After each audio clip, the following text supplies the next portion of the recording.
2016년 8월 1일 예수님의 메시지 말씀, 휴거 신부들은 레위기 11장에 아주 중요한 말씀이 기록되어 있다는 것을 알아야 한다. 부정한 동물에 대한 말씀이다. 그러므로 휴거될 자들은 조그만한 부정한 죄가 있으면 휴거되지 못한다. 그래서 레위기 11장에 대하여 말씀하고 있는 것을 잘 새겨듣고 자신점검하여라. 발굽이 갈라지지 않은 짐승이나 새김질하지 않는 짐승을 먹지 말라 하신 이유가 있다. 발을 행하여 가는 것을 의미한다. 발이 갈라지면 갈 수가 없기 때문이다. 동물은 관계없지만 사람은 발이 갈라지면 다닐 수가 없다. 발굽이 갈라진 것은 내 발을 금하여 마음대로 가지 말라는 뜻이다. 성도는 하나님이 가지 말라고 하신 곳에 가면 안 된다. 발굽이 갈라진 것은 자신의 생각대로 다니지 말고 하나님이 원하시고 이끄시는 대로 다니라고 하나님이 사랑하는 성도에게 주시는 귀한 말씀이다. 책임지는 입을 금하여 지키라는 말씀이다. 성도끼리 서로 물고 먹으며 상처 주는 말을 함부로 해서는 안 되는 것이다. 한 번 더 말씀에 비추어서 자신이 하는 말이 덕이 되는지 안 되는지 책임질해서 생각해보고 하려던 말을 다시 삼키라고 주신 말씀이다. 다시 본다면 말씀으로 자신의 입을 제어하라는 말씀이다. 강이나 바다의 생물 중에 지느러미나 비늘이 없는 것을 먹지 말라고 하신 이유가 있다. 연체 동물은 자신의 몸을 스스로 움직여서 활동을 한다. 갑각류도 마찬가지이다. 그리고 연체 동물은 비늘이 없어서 살이 바깥에 노출되어 있다. 비늘은 자신의 몸을 바깥 물이라는 환경에서 분리시켜주고 보호해주고 있다. 하나님은 성도들에게 세상과 짝하지 말고 세상에 마음 두고 세상 것을 사랑하지 말라고 하셨다. 세상과 구별되라고 하신 것이다. 주님은 자신에게 의의 전신갑주와 말씀으로 자신을 지키기를 원하신다. 지느러미는 몸 밖에 있다. 갑각류나 연체 동물은 몸이 스스로 움직인다. 그것은 깊은 말씀이다. 자신 마음대로 살지 말고 하나님의 인도하심 따라 살아가라고 주님은 명령하신다. 하나님이 인도하시기 전에 먼저 자신이 주의 일을 한다고 자신의 생각대로 움직이지 말라고 하시는 것이다. 하나님의 인도하심 따라 모든 일을 행하라고 하신다. 자신의 생각대로 하기 때문에 주의 일을 한다고 하면서 많은 시행착오를 겪는 것이다. 지금 이 시대에 수많은 교회들과 목사들이 주님이 없이 성령님의 인도하심을 받지 못하고 무시하며 목회한다고 수많은 일들을 하고 있다. 그러므로 세상 것들을 끌어들여 놓고 짜여진 프로그램 안에서 예비한다고 하고 있다. 그래서 양들의 먹는 양식이 생명이 살아나는 것이 아니고 파리하게 병들어 죽어가고 있는 것이다. 휴거자들은 주님의 인도하심 따라 살아야 한다. 지느러미는 몸 밖에 있기 때문에 자신을 인도하시는 하나님을 의미하는 것이다. 날아다니는 새에 대한 교훈이 깊은 뜻이 담겨 있다. 새는 날아다닐 수 있는 날개가 있다. 날개는 권위를 상징하고 있다. 새는 목회자, 지도자를 의미하고 있다. 독수리는 죽은 고기를 먹고 있다. 생명이 없는 죽은 말씀은 권위가 없다. 행함이 없는 믿음은 죽은 믿음이다. 행함이 없고 열매가 없고 때를 따라 양식을 나눠주지 못하는 목사와 지도자는 주님께서 가증하고 거짓되니 그곳에서 피하여 나오라고 하시는 것이다. 매는 가만히 노리고 있다가 갑자기 낚아채어 먹는다. 매우 공격적인 동물이다. 휴거에 대하여 마지막 때에 대하여 이야기하면 이단이라고 사입이라고 공격하는 목사가 있다. 이러한 목사를 피하여 나와야 한다. 까마귀는 검은색을 가진 새다. 그리고는 죽은 고기를 먹는다. 그 마음에 세상적인 욕심과 생각으로 가득하고 검은 물질 돈을 밝히고 명예와 야망을 밝히는 목사를 피하여 나와야 한다. 타조는 알을 낳지만 낳아놓고 잊어버리고 제 갈 길로 가버린다. 성도에게는 관심이 없고 자신만 아는 목사를 피하여 나오라고 하신다. 갈매기는 다른 동물이 먹다가 남긴 생선을 훔쳐 먹는다. 자신이 하나님께 직접 말씀을 받지 않고 빈둥빈둥 놀며 편안하게 살면서 다른 사람의 설교 말씀을 베껴서 영이 없는 생명이 살아나지 못하는 혼의 설교를 하는 목사를 피하여 나와야 생명이 살 수 있다. 올빼미는 밤에 아무것도 모르게 쥐를 잡아먹고 아침이 되면 모른 척 점잔을 빼고 있다. 겉으로는 의로운 척 하나 아무도 모르게 더러운 짓을 하며 더러운 것을 탐하는 위성적인 목사를 피하라 하시는 것이다. 학과 황새는 겉으로는 너무나 아름답고 우아해 보이지만 날씨의 변동에 따라 이동하는 철새이다. 너무나 인격적이고 흠이 없어 보이지만 하나님의 말씀을 그대로 전하는 것이 아니라 상황에 따라 말씀을 바꾸고 성도에 맞추어서 말씀을 전하는 목사를 피하라고 하셨다. 박쥐는 새가 아니다. 그러나 새인 양 가짜 날개를 가지고 있고 새카맣게 밤에 활동한다. 이단은 하나님의 종이 아니다. 그러나 하나님께 권위를 받은 양 거짓으로 꾸미고 마귀의 종으로 아무도 모르고 온갖 더러운 일을 하고 있다. 이런 자들은 사람의 영혼을 사냥하고 있다. 하나님은 이단을 엄히 피하라고 먹지 말라는 새의 끝에 두셨다. 마지막 때에는 때를 따라 생명의 양식을 잘 나누어 주는 신실한 종을 만나는 것이 최고의 복이다. 신실하고 순종하는 종을 잘 만나는 것이 성도들에게는 너무나 귀하고 소중한 것이다. 자신의 생명이 죽고 사는 것이 여기에 달려있다 해도 과장이 아니다. 하나님은 마지막 때에 지식이 많고 박사, 석사라고 하는 목사가 타락할 것을 미리 아시고 새의 비유를 통해서 성도에게 목사를 주의해서 믿음에서 떨어지는 일이 없게 하시려고 레위기 11장을 통하여 말씀을 기록하게 하시고 알려주시고 계시는 것이다. 곤충에 대하여 교훈을 하시고 알려주고 계신다. 날개가 있고 네 발로 기어다니는 것은 너희에게 가증하되 날개가 있고 네 발로 뛰어다니는 곤충은 먹으라고 하셨다. 이 말씀은 사랑하는 성도에게 가장 소중한 말씀이다. 이 마지막 때에 주님께서 동물을 통하여 비밀한 것을 풀어내시는 이유이시다. 난리가 있다는 것은 천국의 소망을 두고 사모하는 신부들이다. 주님의 공중 강림하신 주의 재림을 사모하고 손꼽아 기다리며 휴거를 갈망하고 주님을 사랑하는 휴거 신부다.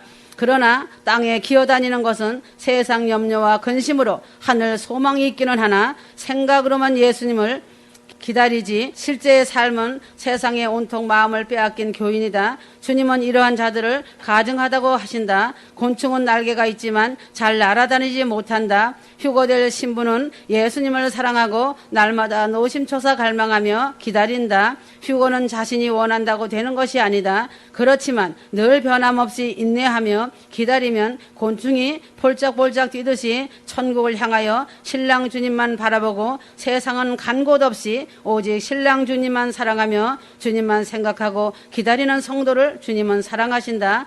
주님은 막바지를 향해 골든타임을 눈앞에 두고 곤충의 비유로서 세상에 마음 뺏기지 말고 오직 예수님만 사랑하고 정결하고 순결한 신부가 되어 신랑 주님만 기다리라고 하시는 것이다. 곤충의 비유는 휴거를 갈망하는 신부를 위한 주님의 사랑과 염려하심의 사랑의 말씀이시다.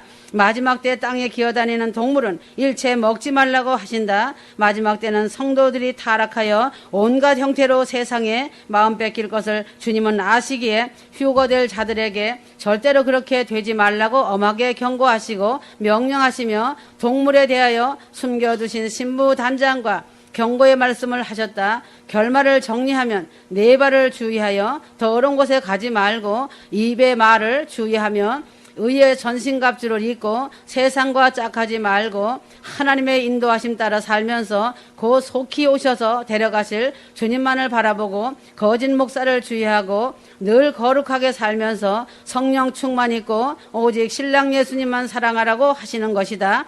이제는 영광의 시간과 심판의 시간이 눈앞에 와 있다. 충실한 생명의 열매들을 선별하고 확정하는 시간이다. 수확된 과일을 선별하고 있다. 미달되거나 흠이 있는 것들은 상품 가치가 떨어지기 때문에 탈락된다. 잘 익은 과일이 임금님께 바쳐질 진상품이라면 더욱 그리할 것이다. 하나님 보시는 기준에 합격해야 충실한 잘 익은 과일이 될 것이다. 하나님 보시는 기준은 사람이 생각하는 기준과 다르다는 것이다. 그 기준은 모든 성경 말씀과 예수님 메시지 말씀해 주시고 있다. 헤아려 보시고 흔들어 보시고 재어 보셔서 주님 키질하심으로 말씀의 기준에 합당한 영혼들이 선별 과정을 통해 확정될 것이다. 하나님이 하시는 이 선별 과정에서 착오나 실수는 없다는 것이다. 눈에 보이는 이 세상은 보이지 않는 영원한 세상의 그림자이다. 보이지 않는 말씀으로 지어진 것이다. 눈에 보이는 세상을 보면 보이지 않는 생명의 이치를 배울 수 있다. 이 세상은 모든 면허 자격, 채용 등에서 시험을 통과해야 그 자격을 얻을 수 있다. 1차, 2차, 3차의 과정까지 거치기도 한다. 하나님은 오진이나 착오가 없으시다. 그러므로 자신이 억울할 것도 없다. 당연한 것이다. 요행이나 우연도 있을 수 없다. 한 생명을 심기 위한 준비 과정이다. 한 생명이 심겨지면 자라나는 과정이 있다.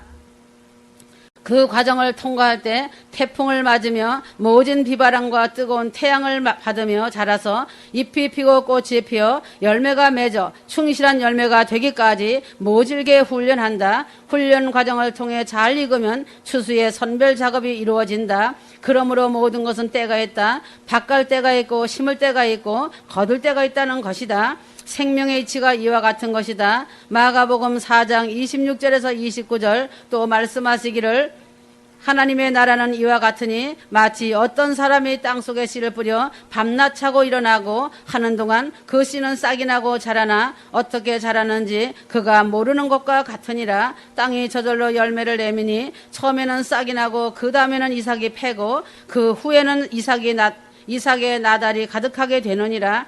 그러나 열매가 익으면 그가 즉시 낫을 대나니 이는 추수 때가 왔음이라고 하시더라.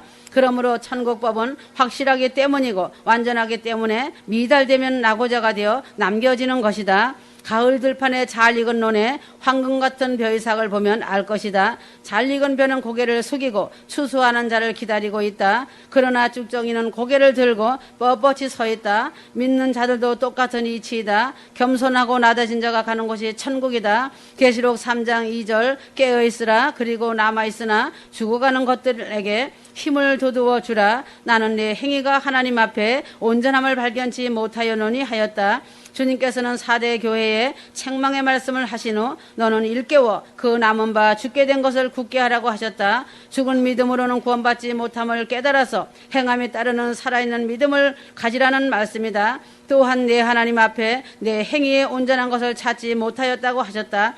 말로는 믿는다고 하지만 세상을 사랑하며 자신 안에 소중하다고 여기는 우상을 붙잡고 살아간다는 뜻이다. 다시 한번 말하지만 자신의 행위에서 온전한 것을 찾으라는 말씀과 같다. 어떻게 해야 행위에 온전한 것을 찾을 수 있는지 알아야 한다. 자신이 휴거복음을 어떻게 받았으며 어떻게 들었는지 생각하고 지키어 회개하는 것이다. 계시록 3장 3절이다.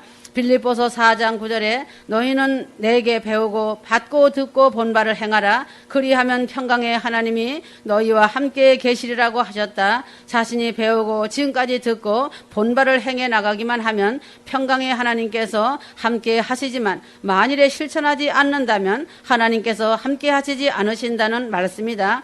두려운 말씀이다. 버리겠다고 하시는 것이다. 그러므로 그동안 지켜 행하지 못했다면 회개하고 돌이켜 행하면 된다. 회개한다는 것은 입술로만 잘못했다고 하며 안 그러겠다고 고백하는 것이 아니라 행함으로 완전히 돌이켜 바른 길로 가는 것을 말하는 것이다. 회개하고 돌이켰다면 마음을 변함없이 지켜나가야지. 그렇지 못하면 거짓말을 한 결과로 인해 그 죄가 더 가중시키는 것이 된다. 만일 깨지 아니하면 내가 도적같이 이르리니 어느 시에 임할는지 내가 알지 못하리라고 하셨다. 회개하고 돌이키지 않는 사람의 결과와 주님의 재림에 대하여 애타게 말씀하시는 것이다. 지금 이 시간은 촉박하기 때문에 육체로 남은 시간은 많지 않은 것이다. 초를 다투며 회개하고 돌이켜 자신을 세워야 한다. 어느 날 어느 시간에 주님께서 천지진동하시며 휴거의 나팔을 불려지고 휴거자들의 이름을 불러주실 때 죄에서 돌이키지 못한다면 그 사람은 이미 때가 늦은 것이다. 하지만 하나님의 빛 가운데 살아가는 사람에게는 도적같이 임하지 않으신다. 데살로니가 전서 5장 4절에서 5절, 마태복음 24장 36절이다. 오직 하나님 아버지만이 아시는 날이다. 하지만 빛의 자녀는 그 경점은 알 수 있다. 임산부가 몇 날 몇 시에 아이가 태어날지 정확하게 모른다 해도 출산 즈음에는 예정일을 짐작할 수 있는 것과 같은 것이다. 주님께서 마태복음 24장에 마지막 때의 징조들을 알려주셨으니 정령 정신을 차리고 근신하며 깨어 기도함으로 주님 맞을 준비를 해야 한다. 베드로전서 4장 7절 만물의 마지막이 가까웠으니 그러므로 너희는 정신을 차리고 깨어 기도하라. 하나님 말씀을 듣고 지식적으로만 담아놓은 것은 참 믿음의 휴가자가 될 수 없다. 주시는 말씀을 붙잡고 불같이 기도하며 말씀대로 행해 나아갈 때 마음에 심겨진 말씀의 씨가 싹이 트고 자라서 30배 100배의 열매로 맺혀갈 수 있다. 교회에서 직분이 있고 믿음도 있는 것처럼 보여도 실상은 죽은 믿음을 가진 사람들이 많다. 가룟 유다는 예수님의 제자로서 많은 가르침을 받고 겉으로 보기에는 인정받을 만한 위치에 있었지만 참 믿음이 없으니 예수님을 파는 큰 죄를 저지르게 되었고 결국은 지옥으로 떨어진 것이다. 이스라엘의 초대 왕인 사울도 왕이 되기 전에는 겸손하였지만 왕이 된 후에는 마음이 높아져 하나님의 뜻을 거역해 나가므로 결국 비참한 최후의 사망의 길로 떨어지고 말았다. 신앙의 기준이 사람의 겉모습이나 직분에 있는 것이 아니다. 오직 하나님의 말씀만이 기준이다. 어떠한 유명한 직분을 가졌다 할지라도 하나님 말씀에 위배되게 가르치거나 행한다면 그 말을 받아들이고 따라가면 안 된다. 중요한 것은 가르치는 위치가 아니라 가르치는 사람이 그 말씀을 지켜 행하고 있는가 하는 점이고 열매가 아름다운 가이다. 마태복음 5장 19절 23장 3절 따라서 자신이 작은 계명 한 가지를 가르치더라도 나 자신이 먼저 행하는 것이 중요하다. 이렇게 한 가지씩 행하여 온전히 행위를 이룰 때 장차 하늘에서 크다고 일컬음을 받는 것이라는 것을 알아야 한다. 계시록 3장 4절 사대교회 성도 전체가 죽은 믿음을 가진 것은 아니었다. 그러나 사대의 그 옷을 더럽히지 아니한 자 몇 명이 내게 있어 흰 옷을 입고 나와 함께 다니리니 그들은 합당한 자인 영고라고 하셨다. 성도들 중에 극히 일부에게만 해당되는 말씀이다. 옷을 더럽히지 않았다는 것은 마음을 더럽히지 않았다는 의미이다. 진리 안에서 믿음을 가지고 말씀대로 살아감으로 죄와 악으로 더럽혀지지 않았다는 뜻이다. 소경이 소경을 인도하여 둘 다 구덩이에 빠질 수밖에 없는 상황에서도 스스로 양심의 소리를 들으므로 하나님께서 원하시는 바를 이루려는 성도들이었다는 것이다. 주님께서는 이런 사람들에게 흰옷을 입고 주님과 함께 다닌다고 말씀하셨다. 이러한 자는 성결을 이루었다는 것이다. 이 땅에서 주님과 함께 동행하는 것은 천국의 어느 처소에 들어가더라도 주님과 함께 할 수 있는 것이다. 주님께서 천국에 어디든지 가실 수 있기에 낙원에 있다 할지라도 때로는 주님과 함께하는 시간이 있다는 것이다. 다만 낙원에 사는 영혼들은 부끄러운 구원을 받은 사람들이기에 민망하여 주님과 대화하거나 자유롭게 함께 거닐지 못한다. 주님과 동행한다는 것은 함께한다는 것 이상의 의미를 갖는다. 천국의 높은 처소, 좀 더 엄밀히 말하면 새 예루살렘 거하는 하나님의 자녀들만이 진정한 의미에서 주님과 동행할 수가 있다. 동행은 언제 어디든 함께하는 것을 말한다. 영원한 천국에서 주님과 동행하려면 합당한 자격을 갖추어야 한다. 주님께서는 진리 안에서 살아가는 하나님의 자녀들과 함께 주시지만 그 중에서도 하나님을 지극히 사랑하여 악은 모양이라도 버리고 정결하게 된 사람과 동행해 주신다. 주님께서 동행해 주신다면 그에 따른 보장과 권세, 능력, 재물 등 열매가 확실한 증거로 나타난다. 그 나무에서 열매를 보면 안다고 하였다. 계시록 3장 5절 이기는 자는 흰옷을 입을 것이요 내가 그 이름을 생명책에서 지워버리지 아니할 것이며 또 그의 천사들 앞에서 시인할 것이니라고 하였다. 이긴다는 것은 믿음을 지키고 하나님 말씀대로 살아간다는 것을 말한다. 이런 사람은 흰옷, 거룩한 옷을 입는다. 반면에 검은 옷은 영적으로 마귀의 옷이다. 이런 자는 주님께서 그 이름을 생명책에서 반드시 흐리지 아니하고 말씀하셨다. 이런 자는 생명책에서 이름이 지워질 수 있다라는 뜻이다. 생명책에서 이름이 지워지면 심판을 받고 음부지옥으로 갈 수밖에 없는 것이다.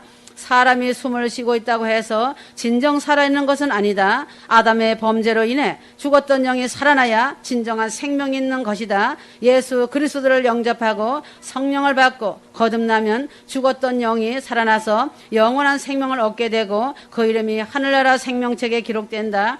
요한계시록 20장 15절 누구든지 생명책에 기록되지 않는 자는 불못에 던져지더라. 말씀하신 대로 생명책에 이름이 기록된 사람만이 구원받을 수 있다. 백보자 심판 때에 재판장 되시는 하나님께서 생명책을 펴셨을 때 그곳에 이름이 기록되어 있어야 구원을 받을 수 있다는 것이다. 사망에 이르는 죄를 지으면 회개할 수도 없고 구원받지 못한다.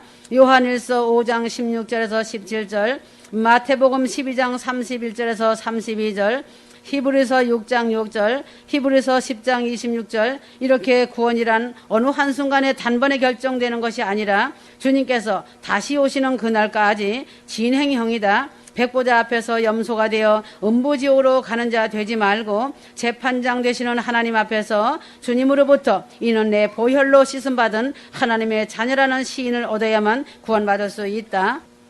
누가복음 14장 11절, 누구든지 자신을 높이는 자는 낮아질 것이요 자신을 낮추는 자는 높아지리라고 하시더라. 물은 높은 곳에서 낮은 곳으로 흐른다. 산 꼭대기 물 근원에서 작은 도랑물로 시작한 샘물이 시냇물이 되고 거대한 강을 이루어 결국 도달하게 되는 것은 망망대해이다. 바다는 가장 낮은 곳에 위치하고 있다. 하나님의 은혜도 높디 높은 하늘 보좌에서 흘러나와 낮은 곳으로 흐른다. 낮은 곳으로 내려가면 갈수록 은혜의 물줄기는 걷잡을 수 없이 불어나는 것이다. 그래서 겸손한 사람일수록 은혜를 담을 수 있는 마음의 용량이 커져서 더 깊은 은혜에 푹 빠져 축복을 누리며 산다. 세상에서 가장 겸손한 사람은 자신은 죽고 그리스도만 사는 성도이다. 이런 자는 예수님께서 사셨던 그 겸손의 본을 이 땅에서 재현하며 작은 예수로 살아가는 것이다. 그러므로 모든 영광을 전부 주님께 올려드리고 자신은 무익한 종이라 마땅히 해야 할 것을 한 것뿐이라면서 오직 주님과 함께하는 것 자체만으로 만족하고 기뻐하며 살고 있다.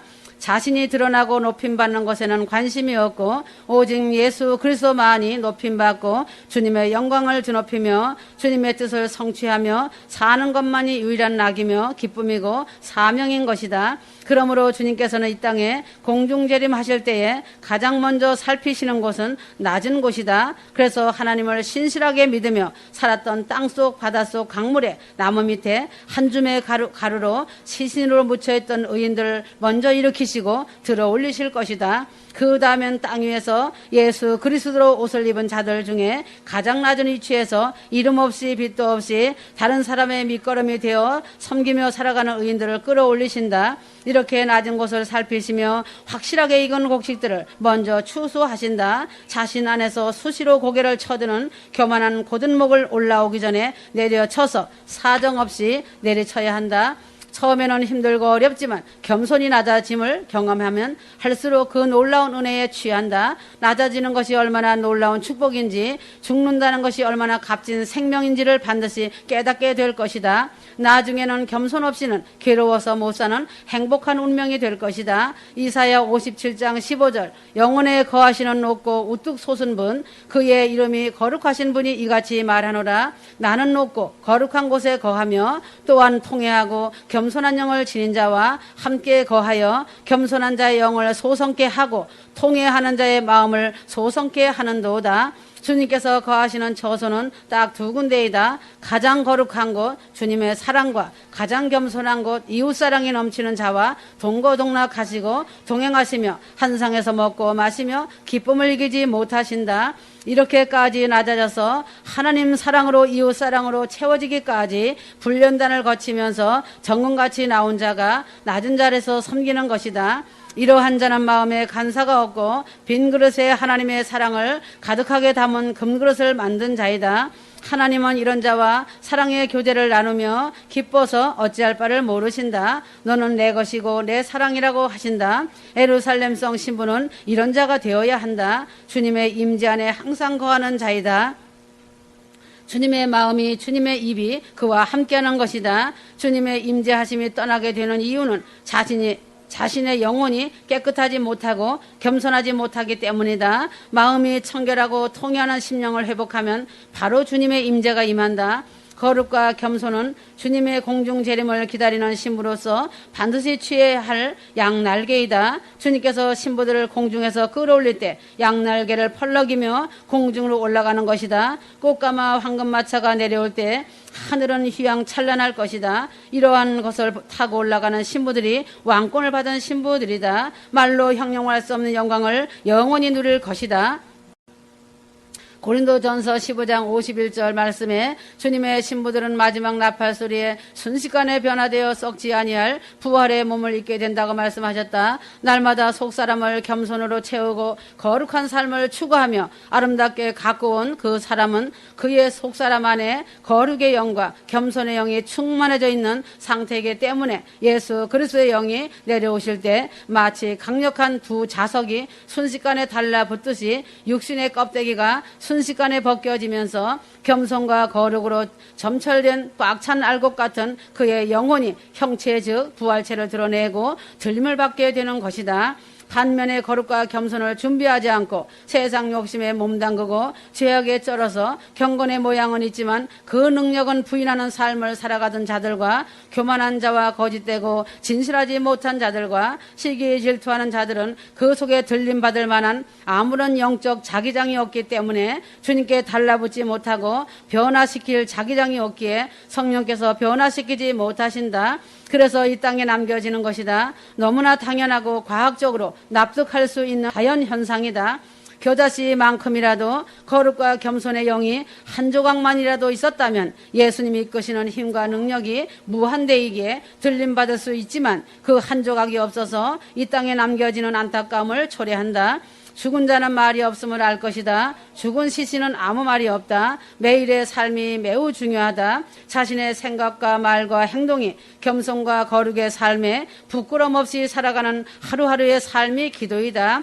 가족과 권력 앞에서도 자신은 죽고 이웃사랑으로 섬기는 기도이다. 자신이 죽고 예수 그리스도로 사는 것이 겸손이다. 십자가에서 죽는 것이 좁은 문 좁은 길이다. 좁은 문 좁은 길을 통과하며 산 자가 바울이다. 바울은 좁은 문 좁은 길을 이방인의 사도가 되어 그의 몸에 짊어지고 눈물로 살아왔다. 자신의 육체가 예수 그리스도의 십자가를 지고 십자가 흔적을 크게 남긴 사도였다. 바울의 마음은 이방인의 구원을 온몸에 지고 나는 날마다 죽노라 나는 죄인 중에 괴수라고 고백한 사도이다. 6월절은 예수의 피로 인류가 구원을 받음에 대하여 예표하고 있다. 6월절 어린 양의 피로 구원받은 이스라엘과 대재앙을 당한 애굽에 대해 감추신 휴거다. 6월절은 마지막 때 휴거와 장자의 구원에 대한 대예언이기도 하다. 장자의 구원이란 첫 열매 구원이다. 6월절은 장자가 구원을 받는 사건이다. 하나님은 레위기, 민수기, 신명기를 통해 택함받은 이스라엘과 장자에 대하여 밝히 말씀하고 계신다. 6월절은 어린 양의 피로 인하여 택함받은 이스라엘과 장자의 구원을 기뻐하는 절기이다. 6월절은 어린 양 예수가 죄를 대신 지시고 십자가에 돌아가심으로 예언이 1차적으로 이루어진 것이다. 6월절은 어린 양 예수의 인도함을 받은 휴거자와 14만 4천의 휴거로 예언이 완전히 이루어진 것이다. 하나님은 인류 구원을 위한 하나님의 계획 중 가장 중요한 첫 열매 휴거가 목적이시다. 그러므로 휴거의 목적 14만 4천의 의미와 사람을 끝없이 사랑하시고 하나님과 하나 되기로 작정하신 하나님의 끝없는 사랑이시라는 것을 알아야 한다. 출애굽기 12장은 이스라엘 백성은 고센 땅에서 9가지 재앙을 면하고 애굽은 모든 재앙을 당한다. 그렇게 재앙을 당하지만 바로는 그 마음이 강팍해져서 하나님의 명령을 무시한다. 하나님은 10번째 재앙을 통하여 결국 바로 왕을 굴복시키고 이스라엘을 애굽 땅에서 내보내기로 작정하셨다. 이때까지의 재앙은 이스라엘이 아무것도 한 일이 없었다. 그들은 고센 땅에 있을 뿐이었다. 그러나 모든 장자를 멸하는 마지막 재앙은 이스라엘도 준비하고 예비하여야만 했다. 이때까지 예수를 믿으면 구원받는다고 하면서 세상과 짝하고 살았지만 주님은 보호해 주셨다. 그러나 이제는 이스라엘이 마지막 재앙을 면하기 위해 예비하였듯이 휴거의 첫 열매들도 마지막 때의 환란을 면하기 위하여 깨어 준비해야 한다. 이스라엘은 하나님의 명령에 따라 흠없는 1년 된 수양을 잡고 그 피를 문 좌우 설주와 인방에 바르고 고기를 불에 구워 무교병과 쓴나물과 함께 먹고 아침까지 남겨두지 말아야 했다. 그리고 허리에 띠를 띠고 발에 신을 신고 손에 지팡이를 잡고 급히 먹으라 하셨다. 이것이 여호와 유월절이다. 흠없는 어린 양은 예수님이다. 문은 예수님과 관계를 맺는 통로이다. 어린 양 예수님의 피로 관계를 맺는 자는 살고 예수님과 관계를 맺지 못하면 재앙을 당한다. 이것이 핵심이다. 예수 그리스도의 피로 죄 쓰임을 받지 못하면 하나님과 아무 상관없다고 하신다. 어린 양 예수님의 십자가에 달리시고 피 흘리심으로 6월절의 예언은 1차적으로 성취되었다. 어린 양이 예수님과 관계를 맺어야만 재앙에 들어가지 않고 6월절 즉 휴거될 수 있다. 이제는 휴거의 성취를 바로 눈앞에 두고 있다. 요한계시록 7장 13절 14절 휴거될 자들은 어린 양의 피에 그곳을 씻어 희귀한 자라야 하는 것이다. 이제 이 예언이 이루어질 시간이 매우 촉박한 시간을 다투고 있다. 휴거될 신부들은 어린 양의 피에 거룩한 옷을 입어야 변화되어 올라간다. 고기를 불에 구워 먹으면 예수님께서 자신을 완전히 태워 제물 되심을 말한다. 그러므로 자신은 제물이 되신 예수님의 사랑을 먹음으로 주님의 사랑을 입은 존재임을 말하고 있다.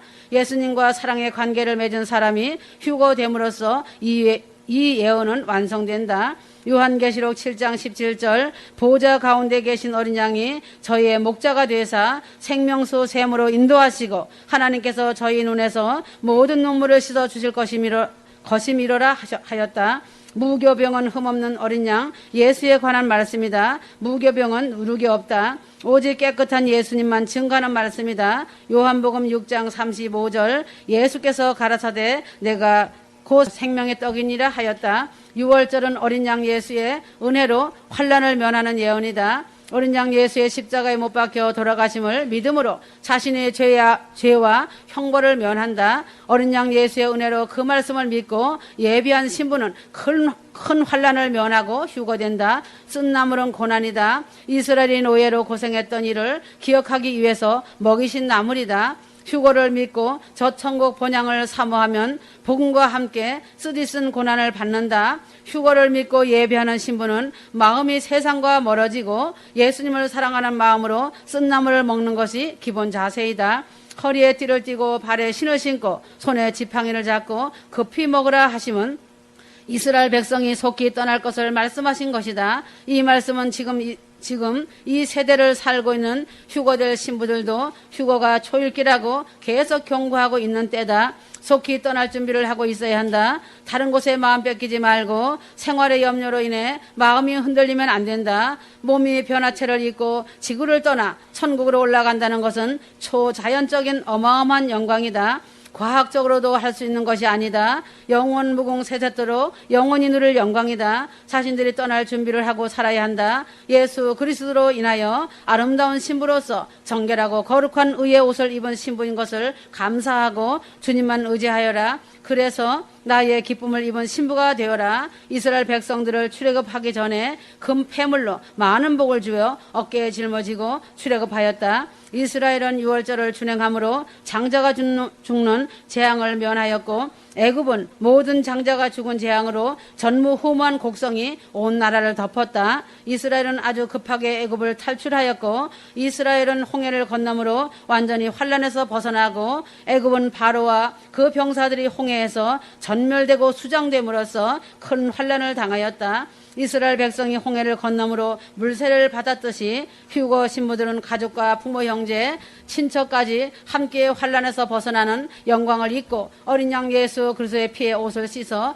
희귀하신 예수님의 은혜로 휴거됨으로 홍해를 건너는 출애굽기 12장의 예언이 완성되고 완전히 이루어진다. 이스라엘의 애굽 탈출의 사건을 완전히 마지막 때를 향한 하나님의 계획이셨다는 것을 알아야 한다. 이 말씀을 깊이 생각하고 하나님 앞에 애통하며 기도해야 한다. 성경 말씀과 예수님 메시지 말씀 안에 자상하게 기록해 놓은 말씀으로 신부단장 마무리하며 집중적인 기도하여라. 사람은 하나님과의 교통은 기도밖에 없는 것이다. 이사야 37장 15절에서 20절 여호와께서 기도하여 가로되 하나님 여호와여 이제 우리를 그의 손에서 구원하사 천하 만국으로 여호와이신 줄 알게 하옵소서 하였다. 히스기야는 아수르 랍사게가 감히 아수르의 대군을 믿고 하나님을 경멸하며 히스기야 왕을 중상모략하는 오만을 듣고 두려워하기보다 하나님 앞에 나아가 기도하였다. 히스기야 왕은 보이는 물질계의 군대의 힘보다 보이지 않는 영계의 하나님의 힘을 의지하여 기도하였다.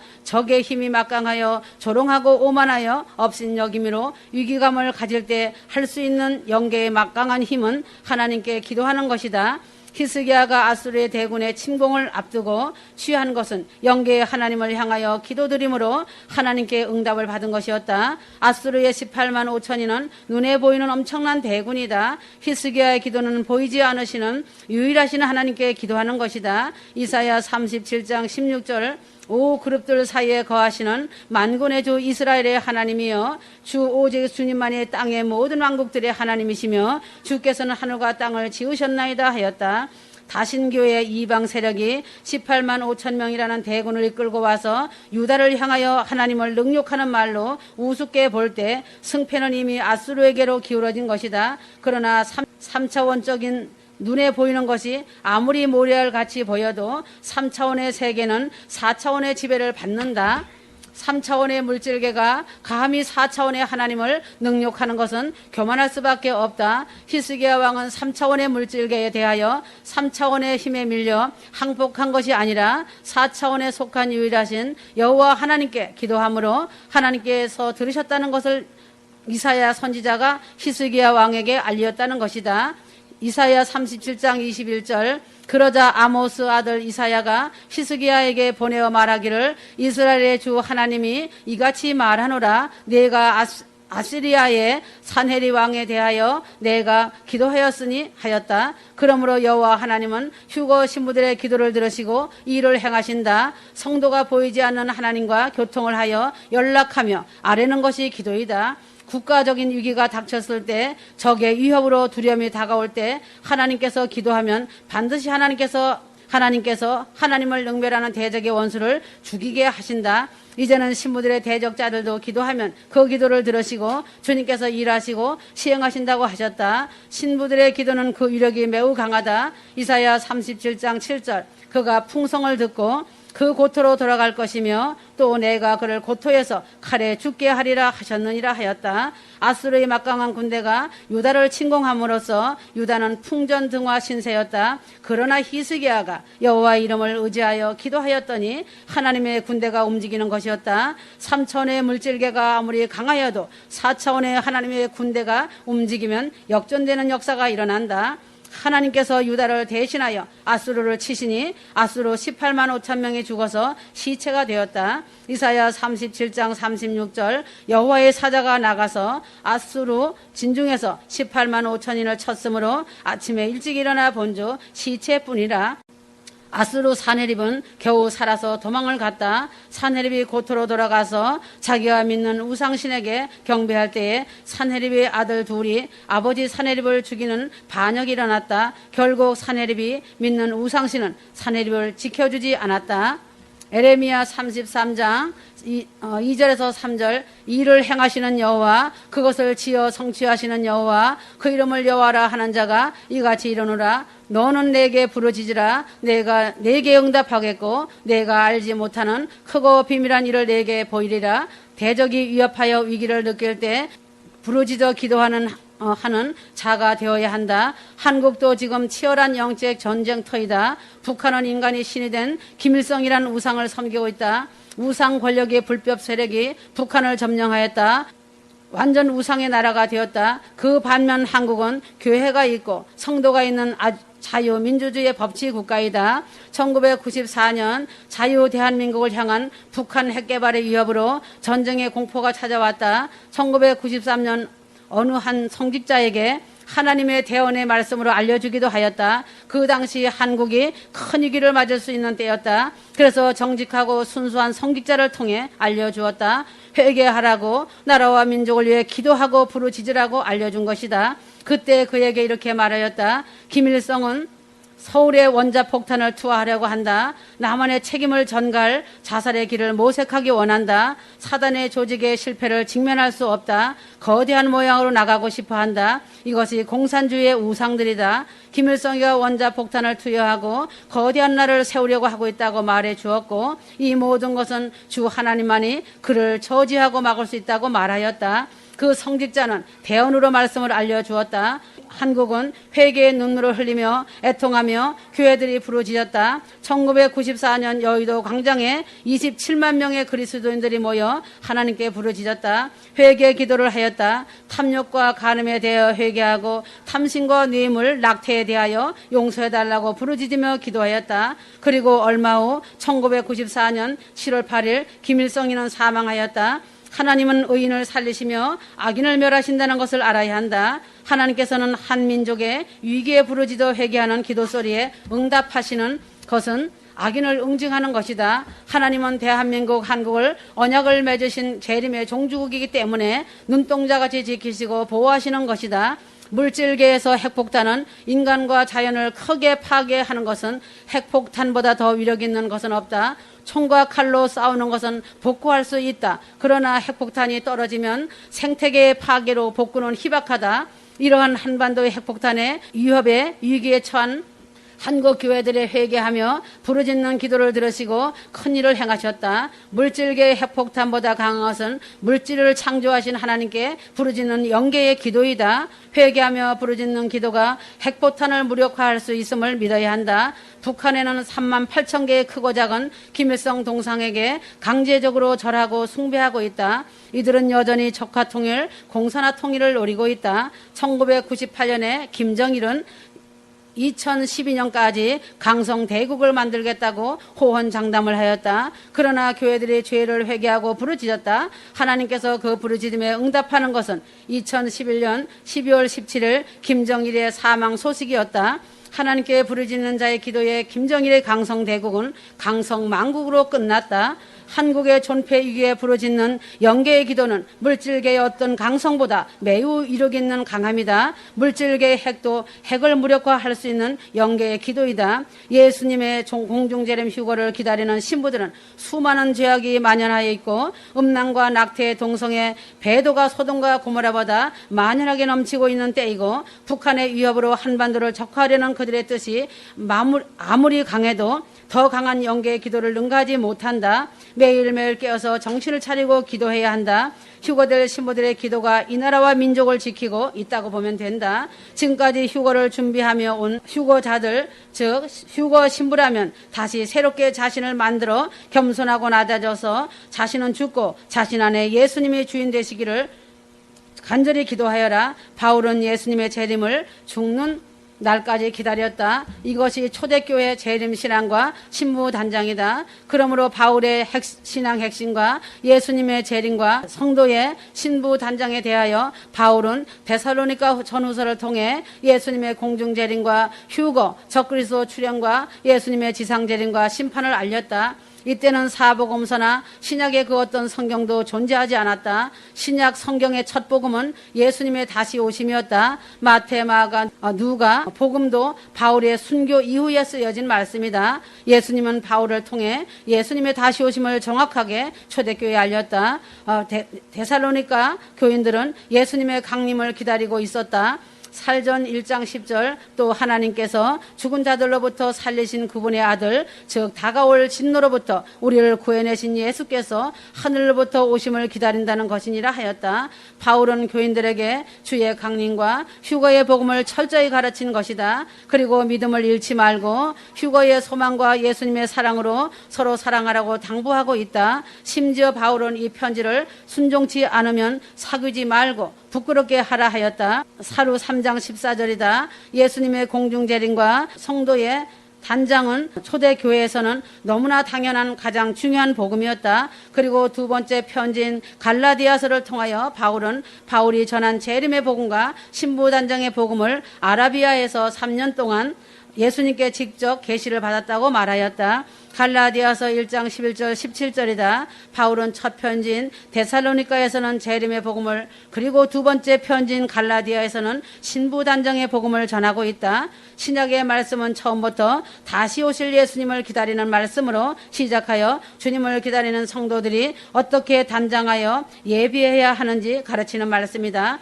바울과 초대교회는 왜 이렇게 철저히 주님의 재림과 성도의 단장에 전념했는지 알아야 한다. 초대교회 교인들은 예수를 믿는 순간 직업과 재산과 생명을 포기해야만 하였다.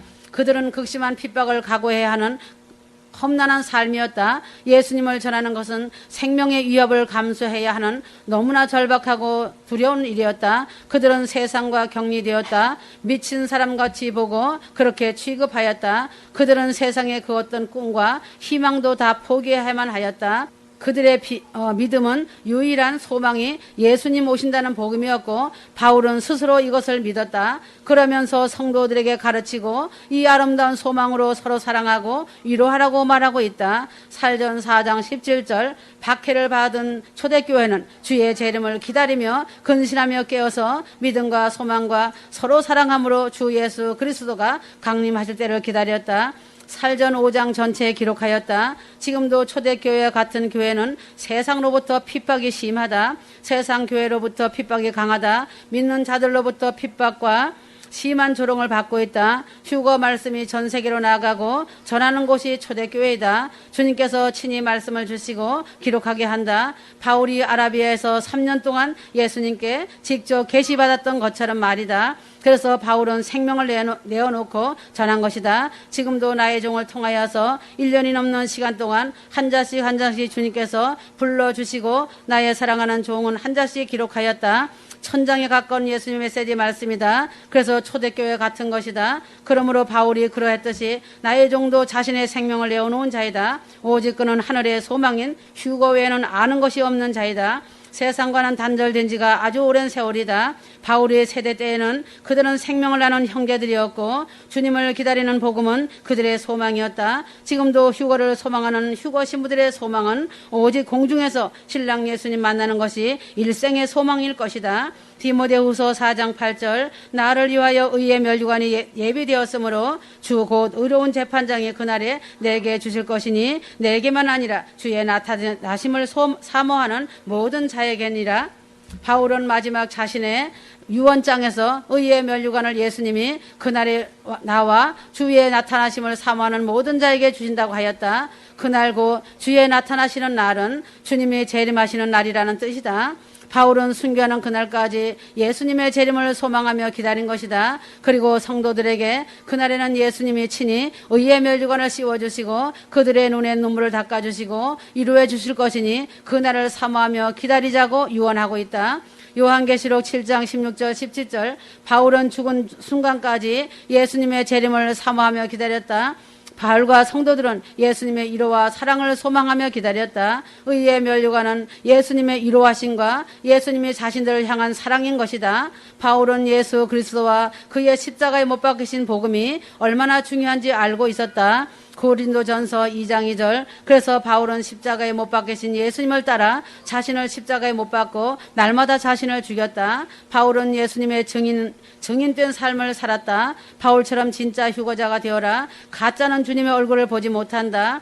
아무리 잘 믿는 척 해도 열심으로 전도하고 봉사한다 해도 자신이 살아있으면 내가라는 말이 자신도 모르게 나온다. 자신 삶의 내가라는 것이 주인이라면 자신은 가짜이다. 그러므로 지금까지 성경 말씀과 예수님 메시지 말씀을 깨알같이 기록하여 주옥 같은 신부단장 고단백의 말씀 생명이 살아나는 말씀을 주셨는데 준비되지 못하고 십자가에서 죽지 못한다면 그런 자는 정신이 조금 이탈된 자이다. 제 정신이 아니다. 갈라디아서 2장 20절 바울은 예수님께서 자신의 죄를 대신 지셨기 때문에 율법의 정죄에서 해방되었다고 선언한다. 휴거자들은 죄의 종이 아니다. 죄에서 자유함을 얻었다. 죄의 두려움으로 회개에 머물러 더 나가지 못하면 예수님이 슬퍼하신다고 하셨다.